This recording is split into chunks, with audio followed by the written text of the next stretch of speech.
ગુજરાત સ્થાપના દિવસને સેવા દિન તરીકે ઉજવવાના રાજ્ય સરકારના અભિગમને સાર્થક કરવાના હેતુથી સુરેન્દ્રનગર જિલ્લા કલેક્ટર GH સોલંકીએ આજે જિલ્લા કલેક્ટર કચેરી ખાતેના જનસેવા કેન્દ્રની મુલાકાત લીધી હતી.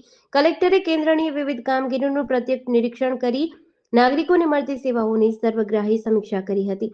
વહીવટી તંત્રને વધુ પારદર્શક અને લોકાભિમુખ બનાવવાના હેતુથી તેમણે અરજદારો સાથે સીધો સંવાદ કરી તેમની રજૂઆતો સાંભળી હતી અને અરજીઓનો સ્થળ પર જ નિકાલ કરવા જરૂરી સૂચના આપી હતી.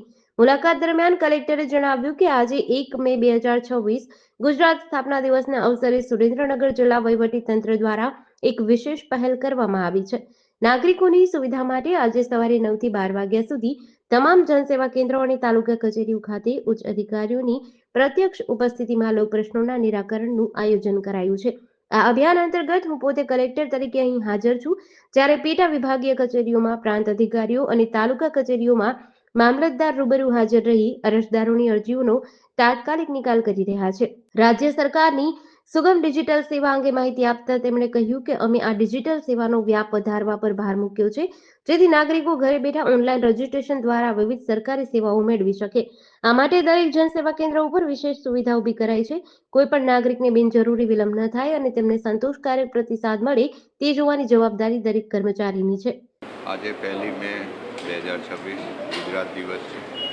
ગુજરાત રાજ્યનો સ્થાપના દિવસ છે, ત્યારે સુરેન્દ્રનગર જિલ્લામાં અમે એક પહેલ કરી છે કે આજે 9 થી 12 સવારે 9 થી 12 સિટીઝન સેવા માટે એટલે કે જનસેવા કેન્દ્રો ઉપર અહીંયા સુરેન્દ્રનગરમાં હું પોતે કલેક્ટર તરીકે ઉપસ્થિત છું.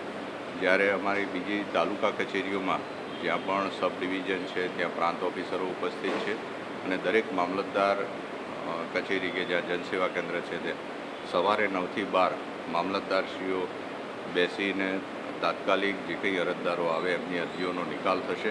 સાથે સાથે સરકારશ્રીએ સુગમ ડિજિટલ સેવા ચાલુ કરી છે, ત્યારે દરેક નાગરિકને એનો પ્રચાર થાય અને ઝડપથી એનું રજિસ્ટ્રેશન થઈ અને ઘરે બેઠા જ આ સેવાઓ તમામ ઓનલાઈન પણ એ હવે મેળવી શકશે તેનો પ્રચાર તેમજ તેના રજિસ્ટ્રેશન માટે પણ આજે ખાસ અમે સુવિધા દરેક જનસેવા કેન્દ્ર ઉપર સમગ્ર જિલ્લામાં રાખી છે અને હું આશા રાખું છું કે સુરેન્દ્રનગર જિલ્લાના તમામ લોકો આનો લાભ લેશે અને ખૂબ સારી રીતે આ અમારો જે પ્રોજેક્ટ છે ને આજે ગુજરાત સેવા દિવસે અમે સેવાનું જે કામ હાથ ધર્યું છે એને લોક પ્રતિસાદ પણ સારો સોંપો.